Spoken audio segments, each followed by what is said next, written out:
नमस्कार। घरेलू हिंसा, ये घरेलू हिंसा क्या है? आम तौर पर जिसे हम डोमेस्टिक वायलेंस भी कहते हैं, ये आम तौर पर घर में जो बहू होती है उसी उसी के ज़्यादातर उसी के प्रति होती है। लेकिन इसमें होती क्या-क्या है कि किसी भी औरत को हम किसी भी रूप से प्रताड़ना करें, तो वो घरेलू हिंसा कहलाती है। तो हमारे साथ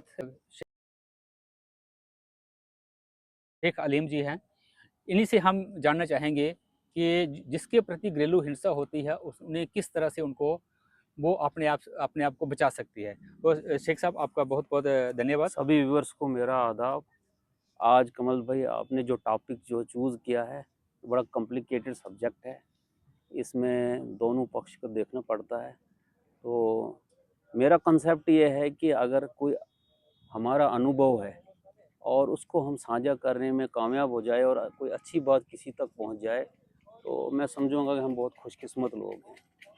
तो आपने जो टॉपिक चूज़ किया है डोमेस्टिक वायलेंस, ये डोमेस्टिक वायलेंस एक्ट जो है ये it is meant only for women. इसका बिल्कुल, बिल्कुल। इसीलिए इसका नाम रखा गया है protection of women from domestic violence act 2005। इसमें जो है मदर आएगी, सिस्टर आएगी, वाइफ आएगी और माइनर बच्चे आते हैं।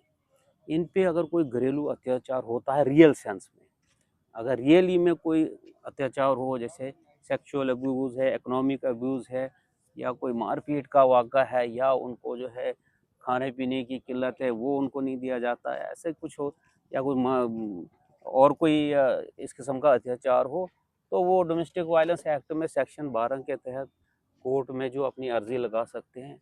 और इसमें एक चीज़ ये है कि बगैर दूसरे पक्ष को सुने हुए सेक्शन 23 में जो है एक ऑर्डर किया जाता है पास, उसमें जो भी डेस्टिट्यूट लेडी होगी या जो भी ज़रूरतमंद एग्रीव्ड पर्सन, हम कहते हैं इसको, एक्ट में एग्रीव्ड पर्सन कहा गया, ठीक।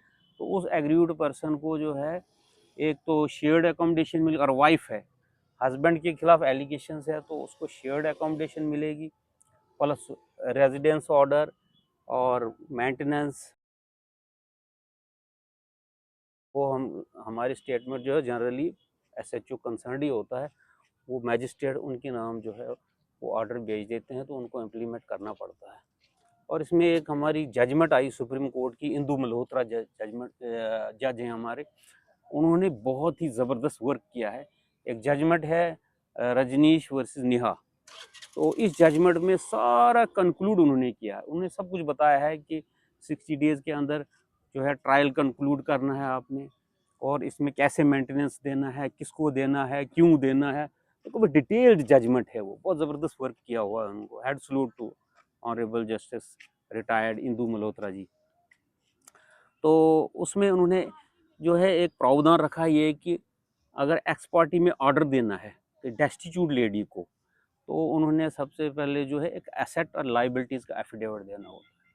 उसमें जो है अगर मान लो मदर है तो बेटे के खिलाफ कर रही है, तो बेटे के पूरे एसेट लाइबिलिटीज़ बन के उसकी इनकम माँ कितनी, माँ भी हाँ बेटे को माँ भी प्रताड़ना। कर सकती है, सिस्टर भी कर सकती है, एक विडो भी कर सकती है अगर वो शेयर्ड अकोमोडेशन में रहते हैं। और जनरली तो हमने देखा वाइव्स ही आती, फीमेल वाइफ। में वाइफ आती है हस्बैंड के खिलाफ, मैक्सिमम केसेस तो यही आते हैं।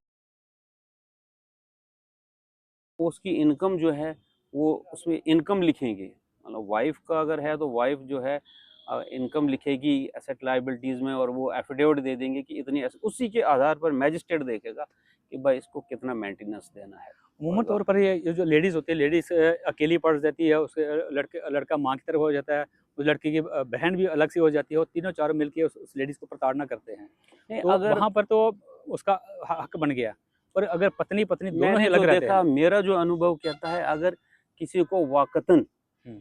कोई ऐसा इंसिडेंट होता है कि किसी पे बड़ा अत्याचार होता है, तो बड़े रेयर केसेस आते हैं, क्योंकि हमारा देश जो है एक रिच कल्चरल हेरिटेज वाला देश है। संस्कार जिसे बोलते हैं, संस्कारी देश। संस्कारी बहू, ठीक। संस्कारी बेटी, तो वो जो अभी भी मेंटेन है हमारे देश में है। ट्रेडिशंस, कस्टम्स, कल्चर ज़िंदा हैं, इसीलिए हम हैं। अगर ये नहीं है तो कुछ भी नहीं है। तो जो संस्कारी बहू होती हैं वो अपने घर बसाने के लिए माइनर चीज़ें इग्नोर इग्नोर कर देती है। लेकिन अगर वाक़ई में किसी पे अत्याचार हुआ हो तो पीछे ना रहे वो, वो डेस्टिट्यूट लेडी और वो एग्रीव्ड पर्सन फटाफट आए कोर्ट में और केस करे। लेकिन जो मेरे पास मेरा अनुभव है, मेरा एक्सपीरियंस पर्सनल है, मेरे पास 3 केसेस ऐसे हैं जिनमें मैंने देखा कि मेल बेचारा जो इनोसेंट था। तो उसमें मेरे पास एक केस था डोमेस्टिक वायलेंस एक्ट में। लेडी ने किया हस्बैंड और सास ससुर के खिलाफ जो है वो डोमेस्टिक केस कर वायलेंस दिया। एक्ट में। तो मैं था वकील लेडी का। मेन एलिगेशन उस लेडी की ये थी कि भाई जो मेरी सास है वो जब मुझे खाना खाना होता या खाना बनाना होता, मुझे किचन में जाके जो जाना होता तो वो खड़े रहती है किचन के दरवाजे पर रोकती और है। मुझे एंटर नहीं करने देती है। मेन एलिगेशन यही थी। और हस्बैंड मारता, वो तो जनरल है, हस्बैंड मारता है, डाउरी मांगते हैं, वो तो कॉमन हो गया। अब ये है छोटी छोटी बातें पर भी जो है ये इस पे डोमेस्टिक वायलेंस हो जाता है। मेरे हिसाब से तो ज़्यादा मिसयूज़ होता है, मिसयूज होता ज़्यादा है। मिसयूज़ ही सर होता है। ये बहुत अच्छी तो बात है। ये एक मैं आपको इंसिडेंट कह रहा हूँ कि मुझे लगता है जो रियल सेंस में जहाँ पे होता है हाँ। डोमेस्टिक वायलेंस तो वो कम रिपोर्टेड होते हैं, तो जहाँ नहीं हुआ होता वो ज़्यादा रिपोर्टेड होते हैं। बिल्कुल। तो उस लेडी ने जब ये है कि उसको मैंने मेंटेनेंस भी दिलाया, प्रोटेक्शन ऑर्डर दिलाया, सब कुछ मिला उसको। 2 बच्चे थे उनके, एक माँ की कस्टडी में था, एक बाप की कस्टडी में था। बिल्कुल सर ये अब जब मैं अपनी बात मुकम्मल करता हूँ, जब वो रेस्पोंडेंट साइड का वकील कहा, उन्होंने कहा जी हमने जो मदर इन लॉ को पेश करना कोर्ट में। हमने कहा ठीक है जी पेश करिए। तो जब वो मदर इन लॉ को लाए, वो चेयर पे थी, वो खड़ी नहीं हो सकती थी तो अपनी टांगों पे। हाँ, तो मुझे बड़ा अफसोस हो गया कि देखो इसकी गलत केस था। एलिगेशन देखी जी भाई मेरी सास जो खड़े होके किचन, अब वो खड़ी नहीं हो पाई। हाँ, तो ये बड़ा उसका मिसयूज हो गया। मिसयूज हो गया। तो वो जो है मुझे उसके बाद वो लेडी जो उसकी डेथ हो गई जिसने केस किया था। काफ़ी देर जब मेरे पास वो नहीं आई, मैंने फिर इंक्वायर किया तो मैंने ये सुना कि जो उसकी मर गई। ठीक। तो कुछ लिया नहीं, तो खामखा किसी को जो मिसयूज ना करें, मिसयूज न करें। मेरी सजा विनती है, खुद को ही मिल गई। मिसयूज ना करें। अगर रियल सेंस में अब एक वीडियो वायरल हुई थी यहाँ चनौर साइड में, एक वो हस्बैंड वाइफ को मार रहा था। अब आई डोंट नो कि वो ड्रगिस्ट था या क्या था, और इतना मार रहा था ओपनली, उफ उफ उफ उफ, हाँ कि हम देख नहीं पाते हैं उसको। उसके बॉडी का हर पार्ट फ्रैक्चर्ड था। तो उसके बाद वो हॉस्पिटलाइज हो गई मगर बच गई, और उसका कोई पार्ट नहीं बचा। तो ऐसे लोगों को छोड़ना भी ऐसे लोगों को छोड़ना भी नहीं है, लेकिन सर जो है मिसयूज भी नहीं करना। सर परिवार में तो हिंसा होती है, वो एक जॉइंट फैमिली वहाँ वो तो डोमेस्टिक वायलेंस होगी। अगर पति पत्नी है अलग रह रहे हैं तो पत्नी पति पर डोमेस्टिक वायलेंस करी तो वो पति क्या करे? उसके लिए तो है नहीं कोई स्पेसिफिक एक्ट, तो नहीं है जैसे विमेन के लिए है। हाँ, तो वो तो है ही औरतों के लिए। लेकिन अगर हस्बैंड को भी क्रूअल्टी होती तो वो क्या करे, उसके लिए कोई स्पेसिफिक जैसे कोई जनरल कोई सेक्शंस ऐसा नहीं। बीएनएस में है या बीएनएसएस में सर है या पहले थी हाँ, वही है। बिल्कुल। कोई स्पेसिफिक कुछ नहीं है इनके लिए। सर आपसे छोटी सी मेल ही पिसा जाता बिल्कुल, बिल्कुल है मेरे हिसाब आपसे से। एक छोटी सी लीगल आप उसके क्या उस लड़के की क्या मदद कर सकते? लीगली क्या है कि एक लड़का लड़की अपनी मर्जी से शादी कर लेते हैं और जब माँ बाप बड़ी मुशक्कत के बाद उसको वहाँ से ढूंढ निकालते हैं। रिकवर करते हैं। हाँ, रिकवर करते हैं और जो लड़की की जो सास है, लड़की की सास कहती है अब लड़की इसको वापस घर भेजना वो ठीक नहीं है, वो उसको एक्सेप्ट कर लेते हैं, ग्रहण कर लेते हैं, चलो ठीक है अब इन्होंने गलती की है, इनकी शादी करवा देते हैं। लड़की कम उम्र की थी, कोई 3-4 महीने अभी कम थे। 3-4 महीने के बाद जब उनकी शादी हो गई, उन्होंने जब शादी तो नहीं, उन्होंने घर में उसको रखा, घर में रखा कि उसको बिल्कुल ऐसी ऐसे दुल्हन बना के, और वही सेम दुल्हन जैसी न्यूज़ चली जाती है पीछे मायके में। तो मायके वाले बोलते हैं इन्होंने शादी कैसे करा दी, उसके बाप उसको केस कर देता है। जब केस करता है तो लड़की लड़का लड़के के सास ससुर 3-4 बंदे जो है घर से भाग जाते हैं। अब कैसे बचाएं? और उन्होंने केस डाल दिया, किडनैप अब का केस डाला। ये मैक्सिमम जो है लड़का लड़की आपस में मर्जी से शादी करते हैं या अफेयर होता है इनका या कुछ भी है, और बाद में जब ये भाग जाते हैं तो ये ऐसा ही केस बनता है। ऐसे ही हो जाता है। सर आगे 306 लगाएंगे या वो किडनैपिंग का लगाएंगे, सर आगे आगे वो रेप का सर आगे लगाते हैं, आगे भी है। बट ये केस चलते ही नहीं है। उसके तो ये बाद मिडवे में ही खत्म हो हाँ, जाते हैं। उसके बाद क्या होता है कि जो लड़की का बाप है उसे कोई संपर्क किया जाता है कि भाई छोड़ो केस वाले, क्या लड़की खुद अपनी मर्जी से कर रही है। तो लड़की हर बात अपनी माँ तक पहुँचाती है, माँ भी अपनी बात उस लड़की तक पहुँचाती है, और लड़की के बाप से ये आता है कि मैं केस तभी वापस करूँगा अगर उसके सास ससुर जो है जो इनका मकान है वो मेरी लड़की के नाम कर दे, तो तब मैं ये केस वापस करूँगा। एक ही मकान है, वो कैसे वापस कर रहे हैं। उसके बाद आपस में इनके मैं तू होती है और लड़की लड़का अलग से रहना शुरू कर देते हैं। अब लड़की अलग से रहना शुरू कर देते हैं और लड़की ने लड़के को प्रताड़ना शुरू कर दिया है। जहाँ लड़का प्राइवेट जॉब करता है वहाँ पे पहुँच जाती है, वहाँ पे उसके साथ बॉस को भी फ़ोन करती है। नहीं देखो ना, राइट टू सिर्फ बात इक्वलिटी है, सुना, कानून सबके लिए ठीक है। बराबर है। जब स्पीकर ऐसा ऑन नहीं किया, है कि वो अगर औरत जो है ज्यादती करे और अपनी लिमिट्स को सर एक्सीड करे। इसके पहले ही उनका एक 6 महीने लड़की घर में रही, उन्होंने इधर से नोटिस भेज दिया कि उसका डाइवोर्स का। जैसे नोटिस घर में गया, लड़की वापस लड़के के पास आ गई। अब जैसे घर आती है लड़के को प्रताड़ना फिर शुरू कर देती है। वो जो है अब ये है कि ये एक अब तो एक में जो है ये एक लकी ड्रा है। हाँ। अगर तो अच्छी संस्कारी बहू या लड़की निकल, संस्कार अच्छे हों तो वो तो घर सोना बनता है।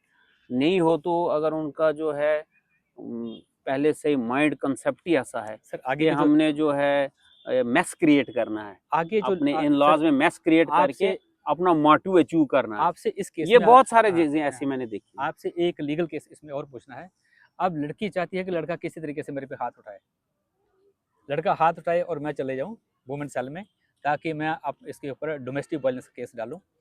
और रात को जब ड्यूटी पे से आता है उसको सोने नहीं देना, खाना नहीं बनाना, टॉर्चर करना, मेंटली टॉर्चर लड़के को खाना नहीं देना, खाना नहीं बना के रखना, उसको बोलना कि बाहर से लेके आए, जबकि तेरा कोर्ट केस चल रहा है। ये तो कमल भाई मैं आपको बोलूं, ये घर घर की कहानी ऐसी है, ये कोई एक घर की नहीं है, ऐसे बहुत सारे हजारों केसेस ऐसे होते अब हैं। उस लड़की ने केस डाल अब ये दिया है। हमारा जो है कल्चर ही ऐसा हो गया है और बहुत मिसयूज, मैंने कहा कि मिसयूज बहुत होता है। इवन सुप्रीम कोर्ट ने भी कहा कि जी मिसयूज होता है इन चीज़ों का। तो लेकिन क्या है कि इसको रूल कोर्ट ऑफ लॉ में जो है प्रूव करना आसान नहीं है। जज मैजिस्ट्रेट बैठा होता है, वो सारी चीज़ें देखते हैं अब और वो कहते हैं कि अगर भगवान के बाद किसी का दर्जा है तो वो जज का है। वाकई जजों में जो है दर्जा एकदम है। से वो वही चीज़ पकड़ लेते हैं जिसको हम छुपाना चाहते हैं। तो वो है कि उसको साबित करना पड़ेगा सारी चीज़ें कि वाकई ये मेरे पर टॉर्चर। और वुमेन सेल, जहाँ तक आपने बात की वुमेन सेल की, तो वुमेन सेल में भी आपको एप्लीकेशन लेने के बाद, जब कोई एग्रीड पर्सन जो है वो वहाँ पे एप्लीकेशन देते हैं, उसके बाद वो बुलाते हैं इंचार्ज वुमेन सेल। ऐसी बात नहीं, आज हमारी पुलिस बड़ी सक्षम है, वो भी पूरा देख लेते हैं अच्छी तरह, छानबीन पूरी करते हैं, इन्वेस्टिगेशन पूरी होती है और वहाँ देख लेते हैं भाई किसकी गलती है किसकी नहीं गलती है। तो मुझे नहीं लगता वहाँ तारीखी चलती रहती हैं। तो इतना है कि हम डरने की कोई ज़रूरत नहीं है कि वुमेन सेल है तो वुमेन के लिए है, पता नहीं कुछ क्या होगा, कुछ नहीं होगा वहाँ पे, कुछ नहीं होता है। वो कोई गलत काम नहीं करते हैं, मेरा ये अनुभव है। मेरा लास्ट क्वेश्चन है कि वो केस चला गया वुमेन सेल में एज ए डोमेस्टिक वायलेंस। अब लड़का अपने आप को उस केस में से कैसे बचाए? नहीं, वो जाए, पेश हो जाए इन्वेस्टिगेटिंग एजेंसी के सामने, वो अब पीछे ना रहे, वो जाए, वो सच बताए। इसके पक्ष में भी जो है विटनेसेस होंगे, उसमें भी होंगे, वो खुद देख लेंगे। अगर बनता होगा, केस मेड आउट हो जाएगा तो वो चलान पेश करेंगे, नहीं होगा तो नील कर देंगे। और अगर जब कोर्ट ऑफ लॉ में केस आ जाएगा, वहाँ देखी जाएगी वो कैसे बचेगी। वो खामखा टार्चर कर रही है तो उस पर क्वेश्चन होंगे, वहाँ क्रॉस एग्जामिनेशन होता है, तो मजाक नहीं है। इसीलिए जो हमारी जुडिशरी जो है बड़ी सक्षम है, देख लेते हैं, वहाँ बारीकी से देखा जाता है, एक एक चीज़ को देखा जाता है। भाई ठीक है, अगर आप पे टॉर्चर हुआ या कभी मारा, क्या आपने मेडिकल कराया? क्या आप टाइमली डॉक्टर के पास गए? क्या आपने इस डेट को ये इवेंट हुआ? क्योंकि इसमें डोमेस्टिक वायलेंस एक्ट में जो आपने डेट्स और इवेंट्स ज़रूर बताने हैं। ठीक, फलानी डेट पे, इस टाइम पे ये मेरे साथ हुआ और वहाँ पे ये मेरा निब्रर था, उसने भी देखा। उसको भी ये नहीं है कि मैं कह दूं कि मेरे साथ ये हो गया तो बस आपको मान लिया जाएगा और आप जो है सक्सेसफुल हो जाएंगे। ऐसा नहीं है, ऐसा बिल्कुल भी नहीं है। ये कंसेप्ट क्लियर करना चाहे तो कोर्ट जो पूरी बारीक बीनी से देखती है इन चीज़ों को। और ये सारे केसेस मैंने देखे हैं मिडवे में ही चले जाते हैं, मिडवे में ही खत्म हो जाते हैं। और कमल भाई, thank you sir, domestic violence पर जानकारी देने के लिए बहुत बहुत धन्यवाद। मैंने कोशिश की जो मुझ तक था, अगर किसी तक पहुंच जाएगी तो आपने कईयों को भला किया है, तो वो भी आपको दुआएं देते होंगे। हम कोशिश भी करते हैं, हम किसी का हो भला तो हमें कोशिश करना है। हर एक को ये करना, अपना कंट्रीब्यूशन देना कि हम सोसाइटी को क्या कंट्रीब्यूशन दे, देश को क्या contribution they. Thank you sir. सारी बातें करना और ये कहना नहीं अब कुछ करें भी, वो अपने आप से कंट्रीब्यूशन। जैसे अगर मैं किसी गरीब का जो है फ्री में केस कर सकता हूँ, ये मेरा कंट्रीब्यूशन होगा। Thank you sir. गरीब का आप फ्री में केस लड़ते हैं? हाँ, और अगर you, sir. मेरे पास जो है पूरा प्रूफ होना चाहिए कि रियल वो- सेंस में वो उसका केस गरीब है या कोई डेस्टिट्यूट लेडी है। हाँ अगर वो होते हैं तो फिर मैं उनका केस देखता हूँ। थैंक यू सर बहुत बहुत धन्यवाद